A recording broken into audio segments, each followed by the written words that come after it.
Good afternoon, Katribu, and welcome sa isa na namang episode ng Hot Patatas. Ako si Nicholas Price. Ako po si Vernon, Velasco. Yes. Ayun, live tayo ngayon sa Daily Tribune Facebook page, Tribune Now on YouTube, and at Daily Tribune Official on TikTok. Pati sa website, sa Yes. tribune.net.ph. Yes. So, you can visit the website so Yun. much. The only difference today is that instead of the Gen Z heartthrob Carl, you have a grumpy millennial Nick. Yun.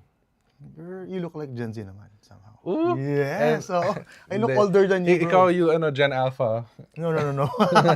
Boomer ako, bro. Well, maybe in writing style. Boomer. I'm a boomer. Pero yun, kamusta ka naman? So Good. far. Happy to sub in. I do enjoy talking about the hottest topics. Yun. And you rarely actually... Yeah, this is only my second time. Like, I've hosted some of the other stuff, in Tinok, but I do really enjoy just criticizing Pero things. I actually saw you one time sa mata. Mhm. Sa may... What's that program again? I've Usapang done OFW. Perfect, Perfect. Straight Talk, once or twice. Yeah. I actually used to cameo also. Yeah. I used to sub back Yeah, then. no, I mean, as editors, we're just kind of available for whenever someone, because everyone has, people have coverage and events and stuff like that. So yeah, always ready. You got to be ready here to sub in when necessary. Nice. Very model employee. So before we start, let's get the reports from, of course, reporters In the field. in the field. Pwede naman yung correspondents. Yeah. Starting with Jasper Dawa. Our man from Ilocos. Yeah. Yes. Ilocano siya. Jasper is Jasper. Probably Ilocano siya. Maybe. Or taga dun lang siya. Yeah. Asan na si Jasper? Hi, good afternoon. Hi, Welcome, Jasper. Yes, so I'm on top of SM right now, and yung ulan pa naman dito sa Ilocos Norte, hindi pa naman siya ganun kalakas. Mhm. Although if you could see on my background, I don't know if it's very visible there. Sobrang hindi mo Ayun. na makakalata yung mga bundok sa likuran ko. Hindi mo na makikita yung mga bundok. So meaning makapal na talaga yung ulan doon sa part na yon. And yung pagbugso naman ng hangin, hindi pa rin siya ganon kalakas dito sa Ilocos. Although, sinasabi ng Pag-asa na ine-expect na parang 100 to 200 mm pa yung inaasahang ibabagsak niya ngayon or bukas. So far naman, dito hindi pa ganon kalakas yung ulan, may pabugso-bugso lang. At yung hangin, well, moderate pa naman. Hindi pa naman niya kayang ilipak yung mga tao dito sa Ilocos Norte. San Ilocos Norte. Yeah. Yeah, so, Yan, dito ako sa Lawag ngayon. Lawag. Yes, Lawag. In the heart of Ilocos Norte, andito ako ngayon. So, so kung papansinin mo sa likuran ko ngayon, makikita mo yung overlook ng Lawag. So this is the whole Lawag City. And you can see na medyo mahirap na rin makita yung mga areas dyan. So parang alam mo yun, parang nag-uumpisa na yung partial zero visibility na rin due to the rain. Pero as I said earlier, hindi pa siya ganun kalakas compared sa mga other bagyo naman. And yung hangin, yung ulan, is still the normal thing that happens here in Lawag pa naman. So, I guess that wraps it up for me. Yeah, I mean, so we saw your interview with the INPPO colonel or lieutenant saying that, encouraging residents to use the emergency hotline for reports. But what else are the LGU do? What are the LGU doing and emergency services? How are they preparing for this upcoming, di naman landfall, but the arrival proper of Krising? Well, according to the local government units here in Ilocos Norte, particularly sa mga sa Badok, sa Lawag, yung mga nakakausap naman natin na mga CDRRMO officers, mga MDRRMO officers, is na-roll out na nila yung mga assets nila in order for them to be able to easily access them din kung may tumawag or may biglaang kailangang ma-rescue. The same as the Department of Public Works and Highways dito sa 2nd Engineering District ng Ilocos Norte, na-roll out na rin nila yung mga backhoe, yung mga payloader, yung mga bulldozer nila in order for them to assist kapag, well, God forbid, na may landslide na mangyari or whatsoever, then they can easily assist. On the matter din naman ng maritime groups natin, including the Coast Guard, they're already securing the beaches na kung maaari ay well, hindi naman dinidisalaw, pero dinidiscourage na yung beachgoers na gusto pa rin mag-picnic despite the rain, in which may mga nakita pa rin tayong ganun kanina sa Curimaw Kurimaw. na gusto nilang ipilit mag-picnic Curimaw? pero as much as possible. Kurimaw. as much as possible. Ano ba sa Kurimaw? Nagtaka lang ako na Hindi mo alam nagpipiknik. yung Kurimaw Ano dati? yun? Hindi ko alam yun. Kurimaw is parang jologs. Tama ba? Tama ba, Tapos ano? na-gentrify ba or hindi pa rin? Ma-gentrify. No comment. Okay. Okay, Jasper, So, go. Ayun, pinipilit pa rin ng mga iba na mag-picnic sa mga beaches. Pero ayun nga, pino-forbid na sila ng mga local na kapulisan natin, at the same time yung mga Coast Guard na nagbabantay, mga maritime groups. So far, I think that wraps it up all here in Ilocos Norte as of the moment. Your experience ba, Jasper, covering Lawag, does it flood there? Kasi is it safe to assume na it's a coastal town? Kasi sabi mo, di ba parang... Yeah, they're on the ano ba, Lingayen Gulf ba yun? Oh, Or- ibig sabihin, mababa. Tama. Enlighten us, Jasper. Tama. Well, flooding happens here, pero hindi naman siya ganun ka-prevalent, no? So parang floods only happen because barado yung mga drainage and everything, but the local government here in Lawag has already, how do you call that? I mean, has already improved the drainage system. It's only for the people to judge again ngayong mga bagyong to if it's really fixed or not. So, Yan. doon pa lang natin malalaman kung the flooding will continue on despite na naaayos na yung mga flood control systems dito. Well, it's only the people would tell now kasi inaayos pa lang naman eh. Yeah. Or maybe the drainage will come. Yeah. So parang what would be the main concern of people, from that area, if not necessarily floods, landslide ba, as you mentioned, like lightning strikes, power outages, parang what is the usual kind of effect of typhoons and tropical storms in your area? Well, for the city center, yun nga nabanggit na natin yung mga minor floods na yan, hindi naman siya ganun kalalim. Siguro sabihin na lang natin around ankle deep until knee deep sometimes. Mhm. Well, for the coastal area of Lawag City, ang inaalala talaga nila is yung storm surge. Yun talaga yung inaalala nila. So, as per dun sa latest weather bulletin, 1 meter to 2 meters pa yung ina-expect na storm surge dito sa Lawag City, the same as the whole area of Ilocos Norte. So, yun yung inaalala talaga ng mga taga-Lawag. Well, sa city center hindi masyado, as I mentioned. More on the storm surge lang talaga, yung inaalala lang. I see. Thank you, Jasper. Yeah, Keep us posted. Yeah, mukhang okay naman si Jasper. His hat will save him until signal number 2 siguro, no? Well, may Cover sa likod na. Oo nga eh. Baka may isa ka pang hat na mas malaki and mas protective than that for anything worse. Sige. Mas mamara ka siya, bro. So, di na yan, hat, sombrero. Sombrero. Yeah, well, dapat tinatatakan na nga ito ng Daily Tribune eh. Yun! Sabi natin. Yun yung alley-oop. Siya yung nag-finish sa rim. Thank you so much, Jasper. Thank you. Thank you, Jasper. You keep you. safe, yeah. Yep. Sino si Leighton Susana, di ba? So, yeah, after reading. Okay, we're going to hear from Leid also. A bit later. A bit later. Yeah, of but course. before that, we want to talk about just a favorite topic, China. Diba? Naka-alert na raw mga inchik. Huwag daw muna mag-aral sa Pinas, man. Super dangerous here for Chinese students apparently. Lots of crimes. Sabi. I just can imagine Chinese students being harassed and attacked on the street.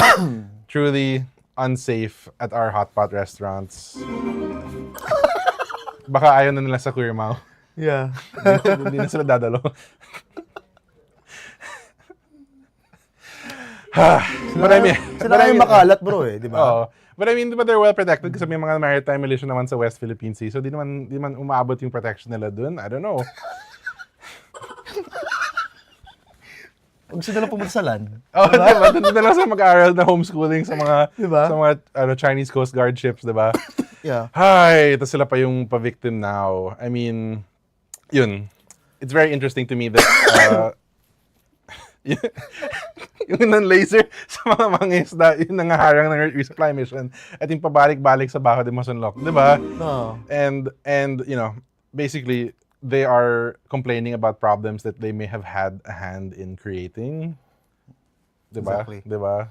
Yeah, we're just upholding the law. Yeah, and there's some politicians naman who are saying that we have to monitor the number of Chinese students in Cagayan, especially around the EDCA bases there, because I remember there were some reports before of like being suspicious of Chinese students kasi baka spy daw sila or something. Yeah. So there's just a lot of suspicion. Baka may agenda sila, pero sa halip na makipag-ayos, ito na may issue pa kayo ng travel ban style alert, Although of course the travel advisory is different, Chinese students reading that considering coming to the Philippines. Ano na?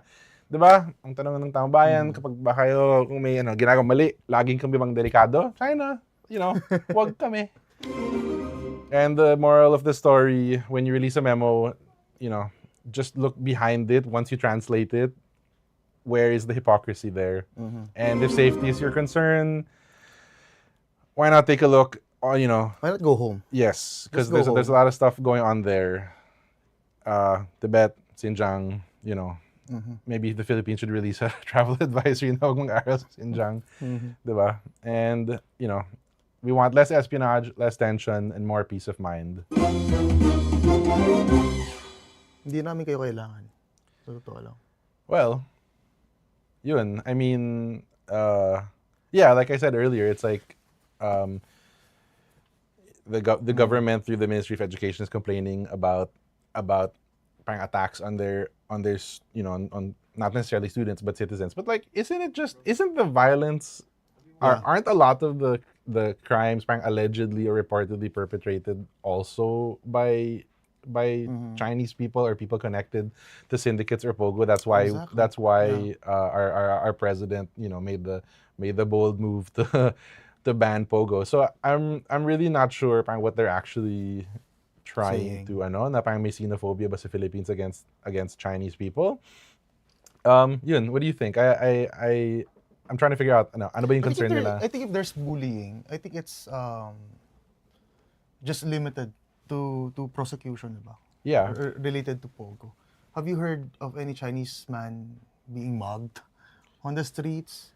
Well, or na-hold up, ganyan? No, Well, yung hold up naman, equal opportunity offender yan eh. Yes, Diba? that's true, and we wouldn't necessarily hear of it. But I have heard reports of, before we call Lade, I have heard reports of Chinese nationals being kind of victimized by, parang, you hear that, diba, na, something happened to a Chinese person. Yung rumor is, parang, diba, Pogo daw yun, parang yung connection. Kino-connect nila sa Pogo. Yeah. Kahit hindi naman connectado. Well, I don't know. So yun, let's. Kasi kagagawa nyo rin naman yan eh. Kaya siguro yung xenophobia na-equate sa Pogo also. Yes, that's Diba? true. Kasi top of mind recall, Chinese, Pogo to.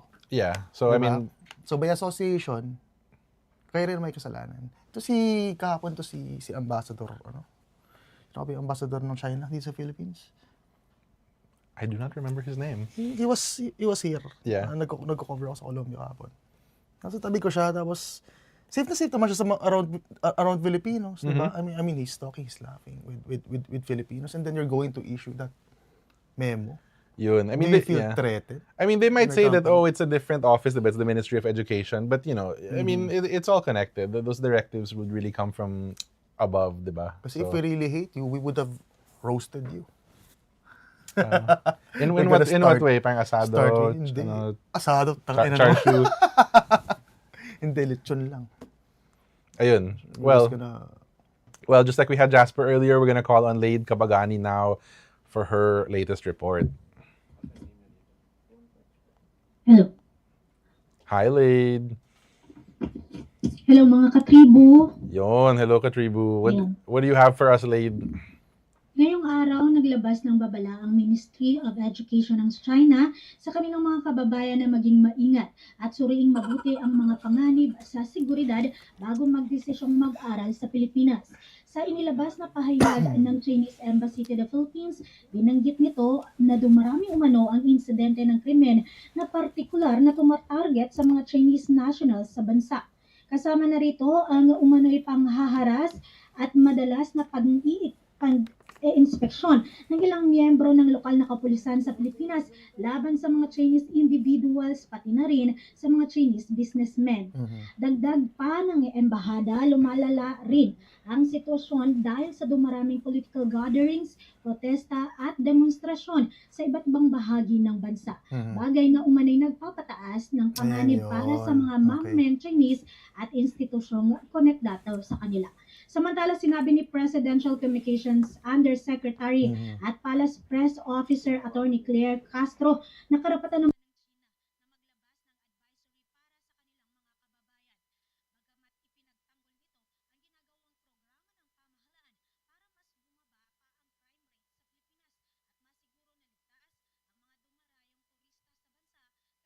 ng mga Chinese nationals. Ibinida rin ni Castro na mataas ang ranking ng Pilipinas sa 2025 Global Peace Index pagdating sa safety at security ng bansa. Pero aniya, obligasyon din naman ng bansang China na pangalagaan ang kanilang mga kababayan kahit pa sa paglabas ng ganitong mga advisory. Mula dito sa Malacanang, Lead Kabagani, nagulat para sa Daily Tribune. Kasi very hostile yung memo, diba? The advisory, yes. I mean, you know, it was straightforward based on the translation, but still, you could kind of sense that bit of hostility. And you know, I just want to draw attention back to yung irresponsible reporting ng Hello Safe. It's on our page one. What's Hello Safe?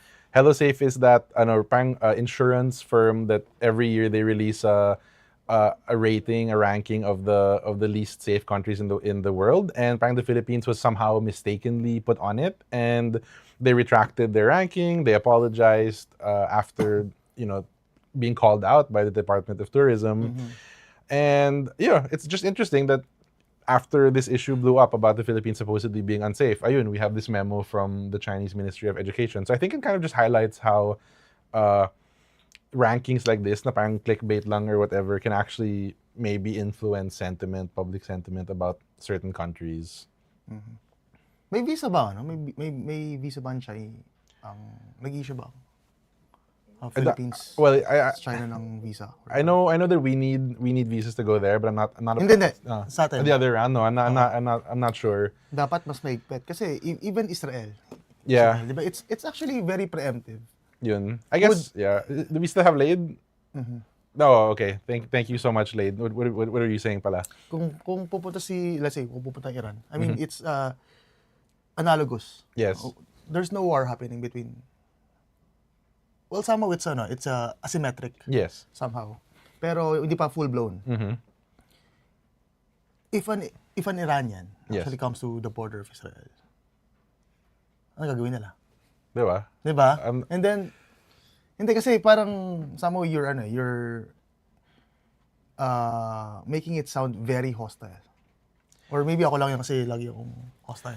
No, I mean, no. You're right that these travel advisories, like, they do have that kind of, like, kind of flavor behind them, a hostile flavor, especially if, okay, gets ko naman if China releases the travel advisory that cites parang maybe rising parang protests and unrest in general, diba? But parang the statement called out more yung actual parang negative sentiment or attacks against Chinese people. So parang, like, I would get it if you're worried just about the unrest. Maybe there's political, there are protests because of the whole Duterte Marcos thing. But is it really because, like, I want to see data on increased crimes against Chinese people, if that is what they're claiming. I think we really have to presume every Chinese actually has an agenda. Really? We really have to presume that every Chinese is a spy. Is a spy. Yeah, because how else are we gonna be safe? The suspicion and xenophobia need to be, ratcheted up to 100%. Everyone needs to be suspicious of each other. But I would still like to go to Taiwan though, visa free. So I hope that that continues to happen. How do you sort of distinguish between the Taiwanese and the Chinese? Parang I don't know. maybe you ask them if they write in a simplified or traditional, or yun. Yeah. Okay. Commercial break. Yeah. We're gonna go to the commercial break. And this break is brought to you by Meralco, ang liwanag ng bukas. SM, we've got it all for you. Union Bank, it starts with you. Usapang OFW is the show that honors the journeys of our modern-day heroes, our OFWs. Join Chingmi Fernandez, John Dodson, and Rafi Ayang every Tuesday and Thursday at 3 p.m. to hear the real stories behind the sacrifices. Watch it live on Daily Tribune's Facebook page, Tribune now on YouTube, and Daily Tribune Official on TikTok. Want to hear from thought leaders shaping our world? Straight Talk with Chito Lazada and Ted Montalibano dives into leadership, politics, and business every Wednesday at 10 a.m. Catch conversation live on Daily Tribune's Facebook page, Tribune now on YouTube, and Daily Tribune Official on TikTok. Ready for the hot takes on today's biggest issues? Hot Patatas with Vernon, Velasco, and Carl Magadia delivers the news that matters. Every Monday, Wednesday, and Friday at 3 p.m. Tune in live on Daily Tribune's Facebook page, Tribune now on YouTube, and Daily Tribune Official on TikTok, where the real talk happens.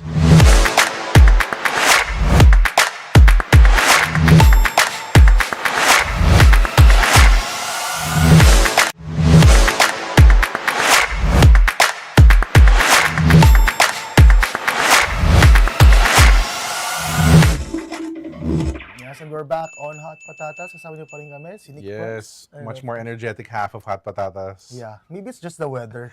No, it's so gloomy. Like I want hot chocolate. I want to take a nap. Yeah. But the news never sleeps, talaga. So we can't do that. It does not. We have to bring you the continuing discussion of the Chinese Ministry of Education travel advisory. I mean, what is it actually gonna do, right? Like, I mean, kailan ba yung enrollment? Like, are Chinese students gonna stop coming here? How many Chinese students do we even have Not sure. coming to the Philippines, diba? Like, it's gonna take a while before we even see the effects of this. Mm-hmm. But yun, I mean, I'd be interested to know nga if we have more responses from people other than Claire Castro, the DFA, or ano. Yeah.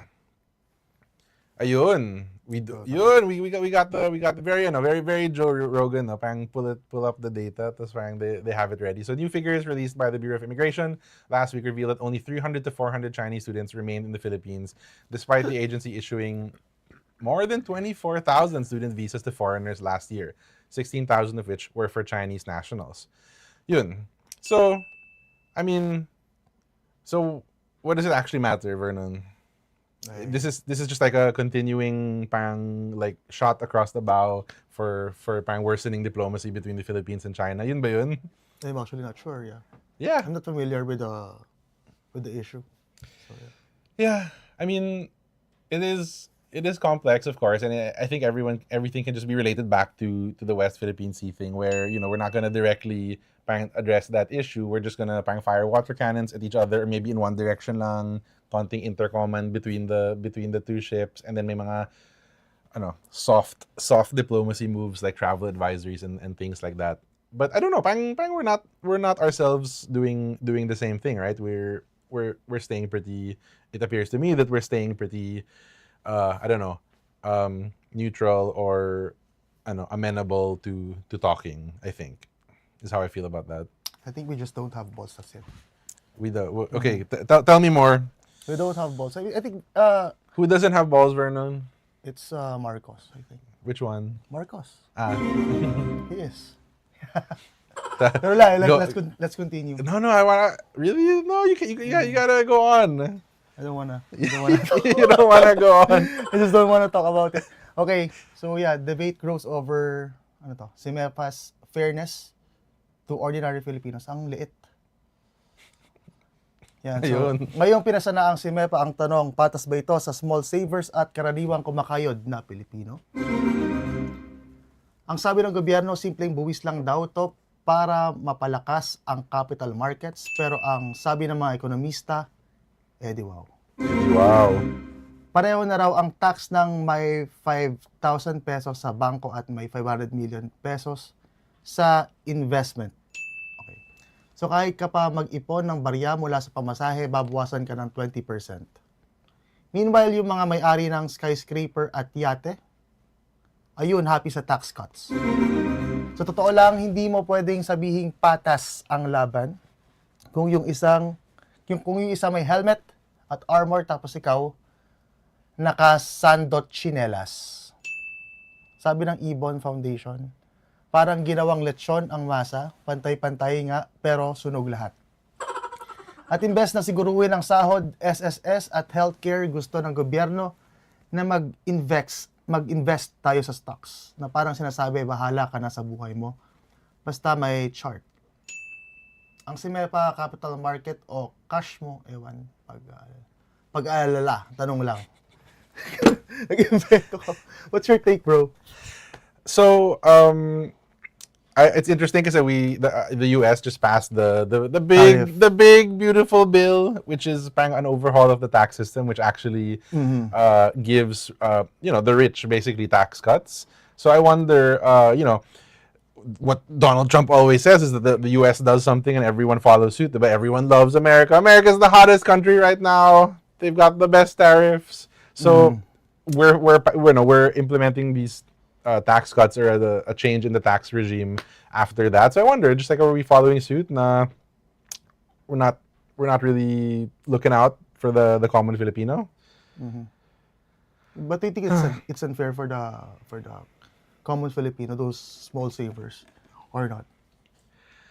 I mean, so we there's an infographic that we posted. I don't know if we can bring that up, but it kind of outlines what actually stands to change. And there's going to be a whole bunch of people who I think are not affected by these this prank change in taxes. I think especially if you're not parang depositing in time I think time it's series. it's across all financial instruments. So hindi lang time deposits kasi di ba kapag sabi ni Recto, it's to tax the rich, di ba? The rich actually moves its money around. It does not store its money in the bank. So na tumutubo. Tayo rin tumutubo. Basically time deposits 1, 3, 5 years. Yeah. Di ba? Pero kahit kasi gaano kaiksi, or gaano kahaba, yung inintay mo. Kasi it's parang patience is a virtue. Yeah. Diba? Ayun ang ginagawa ng gobyerno na kapag 5 years, you're exempted. May rewards pa. Pero gaano ba kalaki Alvin yung tubo ng time deposit? Based on yung haba before mag-mature yung yeah, we'll check that out. I mean, for me, let's say kung 2%, 3%, tapos 20%, diba? Yeah. I mean, you might as well save it under your bed. Ilagay mo sa puno, di ba? Baka dumami pa. If it's sa puno, no? Baka may copper or something dealing with that for you.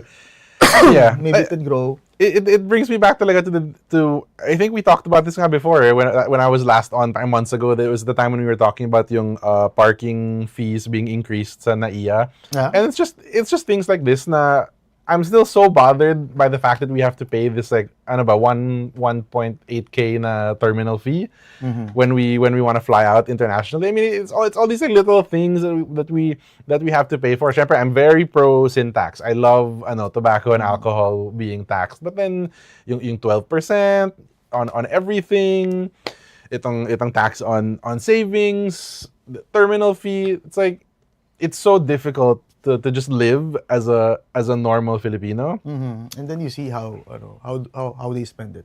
Yeah, how do they spend it? Doon low moral. Yun nga. Really? Like again with pang Nordic countries, I'm totally fine if we're paying value added tax, everything is expensive, but let's have free school everywhere. Let's have free meals at school. Let's have just free public services, better PhilHealth coverage, higher compensation for that. But where is it? I don't know. It's in the void. Yun. It's too dangerous. Ayun, we talked about roasting, asado, charshu. We mentioned lechon earlier. So it's all going down to pork, di ba? Yeah. Di ba? Oh, you see what I did there? Yeah. Pun intended. Yeah. Yeah. Isa pa? Ay, thank you. Yun. Ano mo ito sasabihin ko? Yeah, you go on. Yeah, I mean, again, I think that there was some fake news or maybe a misunderstanding of what the tax meant. So the interest lang yun. Yes. So I do, we do as a news org, we want to make sure that people completely understand what is happening to their money. you'll be able to see that we shared that information on our Facebook, on our website. You'll be able to see that there. It's probably all over Facebook anyway, because DOF has been very, let's say, adamant with correcting people who may not have understood the policy correctly. But at the end of the day, Kasi yeah. it's easy to generalize. Sabihin yung savings mo kasi parang you really wanna hit Yeah. this government. Diba? I mean, I honestly, until, before we get to the point na fake news talaga that you're saying that, oh, we're gonna lose thousands of pesos from our bank. No, syempre, that's not okay. But the parang visceral reaction to like, man, yan na naman, like may bagong tax, they're gonna take more of my hard-earned money away. That's real, right? I mean, even if you don't necessarily understand fully, what you do know is that you will have less money in your bank accounts At saka if you yung- qualify for that increased tax. Oh, sige. Jonas na lang. Yeah. Now let's have Jonas Reyes for his stories. Jonas Reyes, how do you feel about the tax on your bank accounts? Wala pa siya. Jonas is the... Jonas is based around Bataan, that area, I believe. Yeah, our correspondent. So we had Jasper in Ilocos, we had Lade, great reporter, and now we're waiting for Jonas to hear his voice. Hi, sir. Yun. Sorry. No worries. Pabor ka ba sa Jonas. sa tax on your bank accounts, Jonas? No. Yo. Why would they tax it? It's my money. Yun. It's my fun money daw. Fun money. Fun money. Yeah. Ayun, Jonas, what do you have for us? Anyway, for the PR in Aurora, the PDRMC has placed Aurora under a full-scale preparedness and activated its emergency operations center in line with the Bravo emergency preparedness and response protocols. According to the latest advisory from DOST Pagasa, Tropical Cyclone Wind Signal number 1 remains in effect over the towns of Dilasag, Kasiguran, Binalungan, Ipaculao, and Baler, where cloudy weather and frequent rain were reported. Meanwhile, classes were suspended in Baler, Maria Aurora, Dingalan, and Binalungan due to power interruption. What is extent ad? In Ipaculao, Dilasag, Ano to and extent, Kasiguran kindergarten classes Boosted were number. suspended in accordance na siya. with DepEd Memorandum number 22, series of 2024. The Philippine Coast Guard, Aurora, also halted all motorized bunker operations.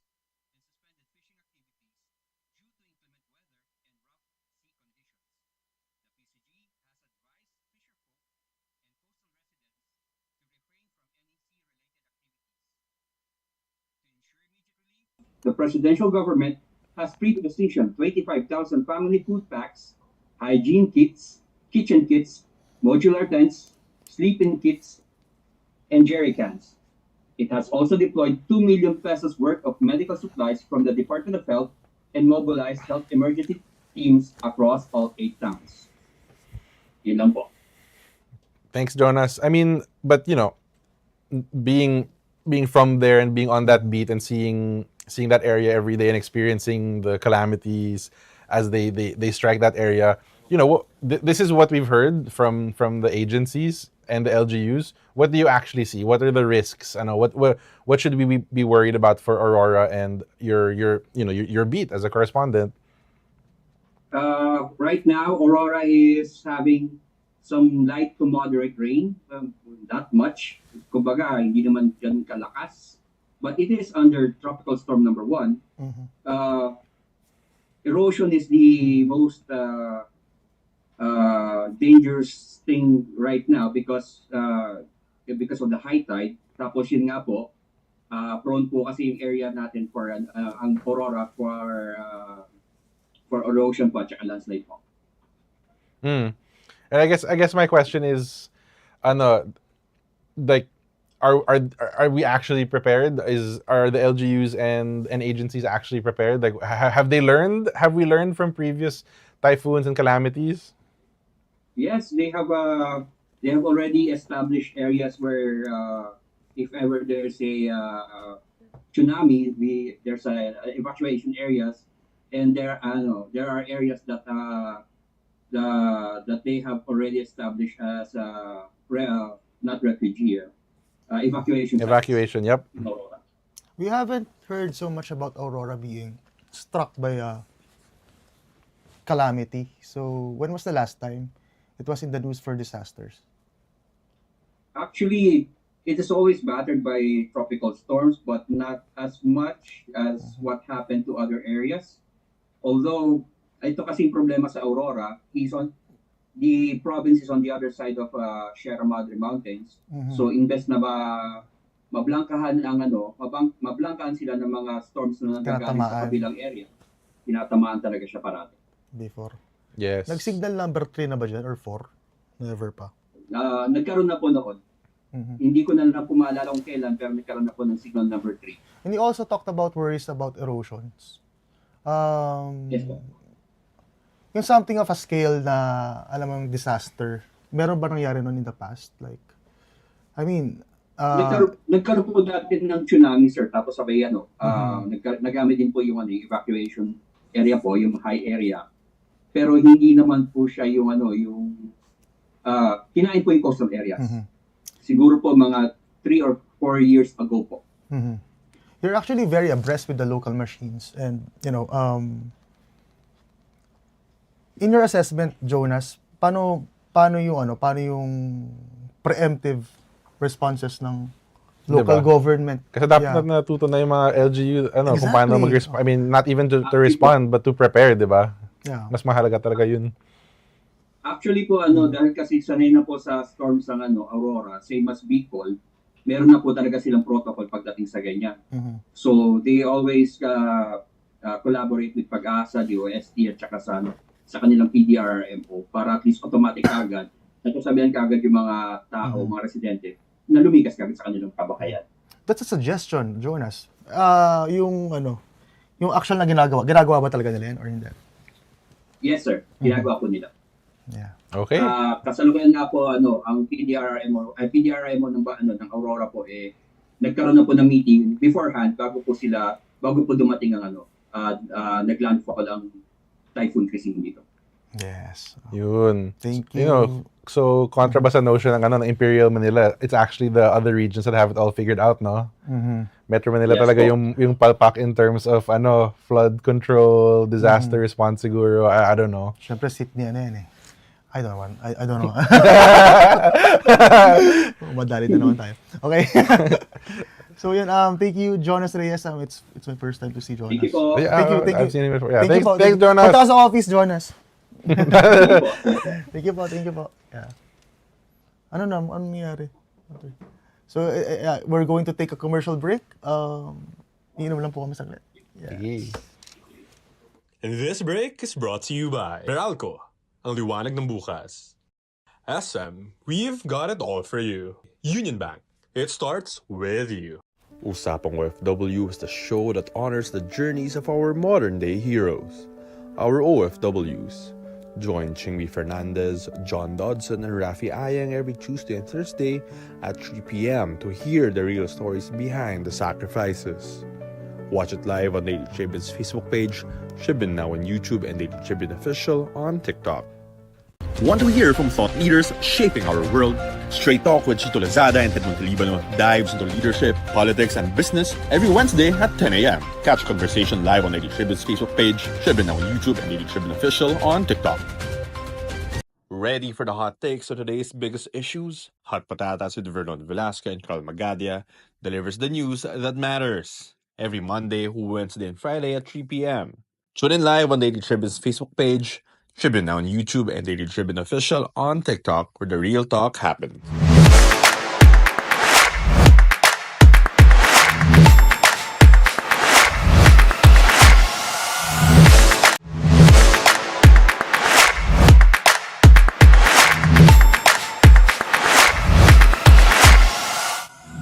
And we're back.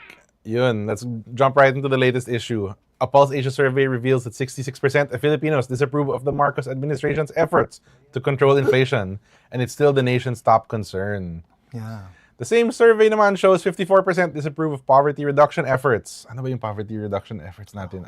AKAP? I don't know, man. Ayuda men. Ayuda, while calls to raise workers' pay surged by 17 points. Meanwhile, positive marks were given for helping OFWs and disaster-hit areas. Reasonable naman, in my opinion. The survey conducted 26 to 30 June comes a month before President Marcos Jr.'s 4th State of the Nation address. Bumaba daw? Tumaas? Yung Inflation? inflation. Wait lang, I'm lost.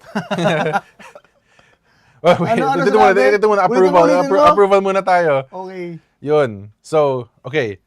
Basically, disapprove of Marcos, 66% na Okay. disapprove Of the Marcos administration's efforts. efforts. Not of the, the whole Marcos administration, pero the, Kasi it does not square, bro. I mean, with whatever Marcos is actually saying in his actually, not briefings kasi it's clear. Talk to me again Pero about it's more- balls. It's more presidential. Yes. So, whenever you say that something is being done, it's really about optics. Somehow, it's how we see it. I mean, subjective naman eh. Optics talaga, it's part of any, Hindi naman po lalo kami na for the president. Yeah.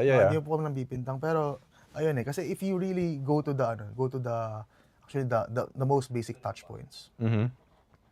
Let's say the market, magkano ba yung, let's say, yung Exactly. bigas, magkano yung gulay. Yun. Diba? I mean, minsan yung 1,000 mo, parang wala nang Yes. mabibili. In KFC 2-piece chicken nga, 200 pesos na eh. Totoo? Yeah, 200. Yes, I was looking at my own Facebook. 3 years ago, 186. 10 years ago, 100 lang yun. So double, and that's KFC na. I've never Medyo burgis na yun Yeah. So what about the Hanggang actual? Jollibee lang ako eh. Ay, I've never actually I'm pretty sure they're close in price now. Di ka KFC boy, 200 pesos. bro. Di talaga. Ayun, it does not square. Yeah. Parang no matter what you say, no matter how you inflate your Bumaba nga eh. Nag-slow down daw yung inflation this Hindi. month compared to last month. to Pero- inflate his image. Yes. Diba?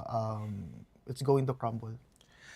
Tsaka, for me, there's kind of that element na a little bit of siguro panic or anxiety na, we have to sound more, important, more successful kasi, Oo. but, Tsaka nakita mo siya wala eh. lately. Nakita mo siya lately yung mga photo ops na, di ba?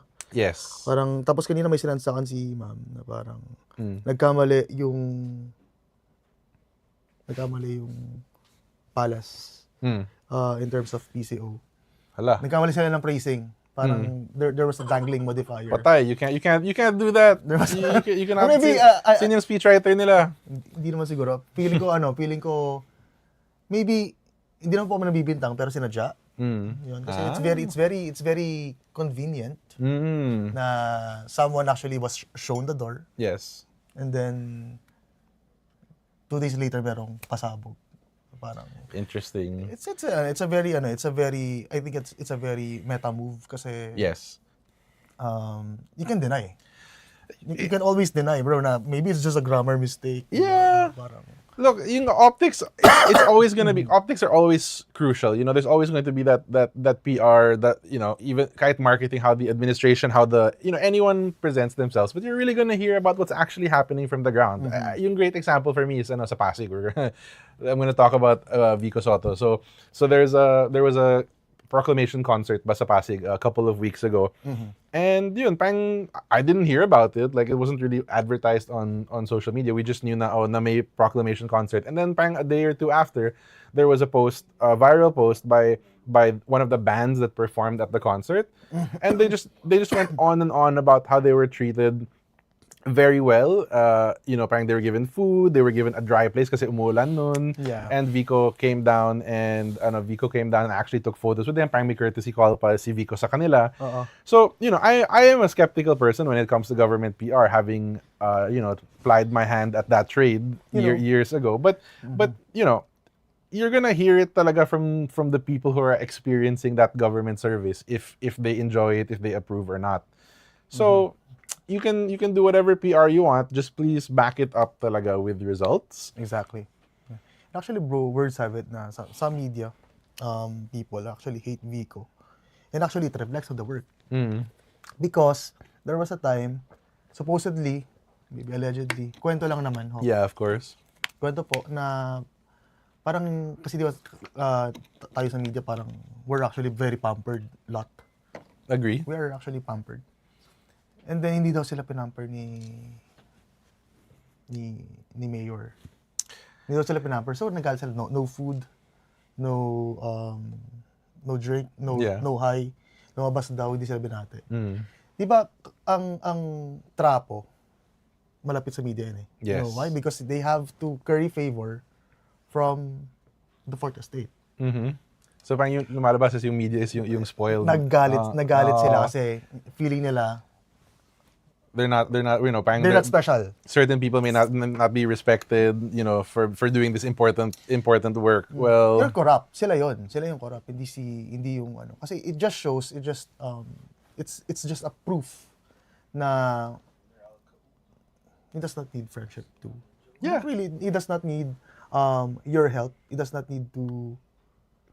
I just can't put it there. No, gets ko naman kasi honestly, if you're not aiming so high in terms of PR na hindi man super in grande yung mga reels mo or whatever sa mga press briefing, it's easier to not disappoint people if you're not putting so much effort into the actual PR. Yeah. Just be honest. What can you achieve, I don't know. I know the temptation is there talaga to self-aggrandize. Ganun talaga. And actually, it's in the littlest details, bro. When you see Vico, there's an ID. Yeah. Diba? He even spoke about that na Totoo? yeah, na he's just another government employee. Diba, ang weird. Alam mo, that's PR. The fact that he wears a lanyard and an ID, parang Do you think it's parang part yun eh, but it's the good kind na it actually parang is backed up by yung service. So hindi siya yung parang politiko na sumasakay sa MRT, 'di ba? Parang you know that person is chauffeur, tapos minsan nagbabus lane pa sila siguro. You know what I mean? Na parang when Vico wears a lanyard and government ID, you feel talaga that he means that, parang he means the gesture. At saka hindi cheap shot. Yes, exactly. Ayun, nasa loob eh. Yes. Hindi siya parang low-hanging fruit talaga na yung... At saka ayun naman talaga ecosystem niya eh. Yeah. Diba? Hindi siya lumalabas talaga sa trains, diba? Hindi siya nagpupunta hindi siya nag-row sa Pasig River. Yeah. If that qualifies it. So meantime, from Pasig also, Meralco. Nice trend. I was gonna say, speaking of backing up your communications with work. Yeah. I like your transition better. Yeah. Meralco, ask Manong Joe, pasok.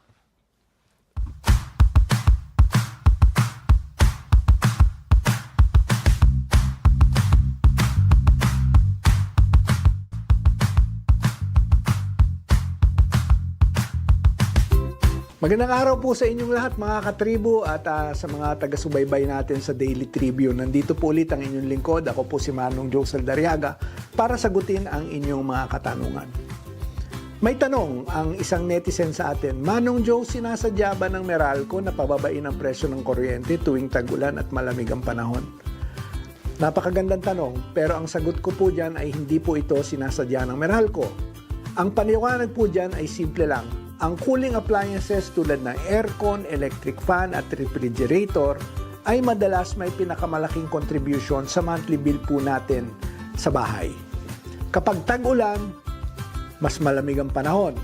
Mas madali para sa mga cooling appliances na maabot at panatilihin ang sinet nating temperature dahil malamig na rin ang paligid. Nababawasan din ang oras ng paggamit natin, lalo ng aircon.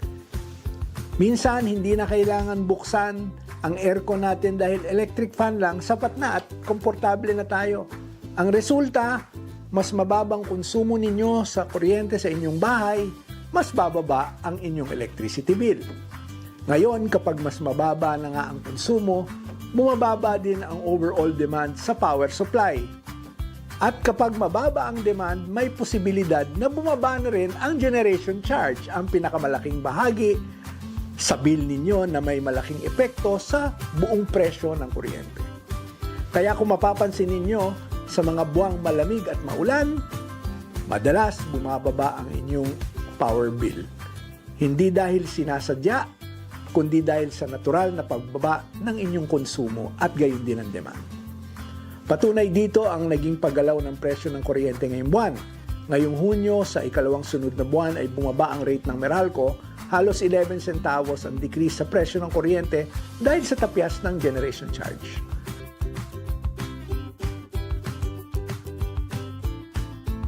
Sana ay naliwanagan ko po kayo sa aking explanation na ito kung bakit mas mababa ang inyong electricity bill tuwing tag-ulan o rainy season. Para sa iba pang mga katanungan, Ask Manong Joe uli. Hanggang sa muli mga katribo at sa mga taga-sunod natin sa Daily Tribune. Yeah, thank you. Thank you, Manong Joe. Yeah, Thank you, Manong Joe. that, Great explanation. I didn't realize that. Pero tama naman eh. Ayun, sa'yo na. Actually, so, mga katribo, handa na ba kayo sa matinding sale? Dahil parehong Hurley at Aeropostale ay may mid-year sale na umaabot hanggang 70% off sa wide selection ng items. Yan. Surf ready or street style, swak yan sa vibe mo. At teka lang, may bonus pa yan. Kung hawak mo ang Daily Tribune newspaper, enjoy ka ng 25% off sa regular items. Pero limited lang to hanggang August 31 lang. Tandaan, di pwede pagsabayan ng promo sa ibang discounts, ha? Yeah. So muli ako po si Vernon Velasco. And I was Nicholas Price. At ito ang Hot Patatas.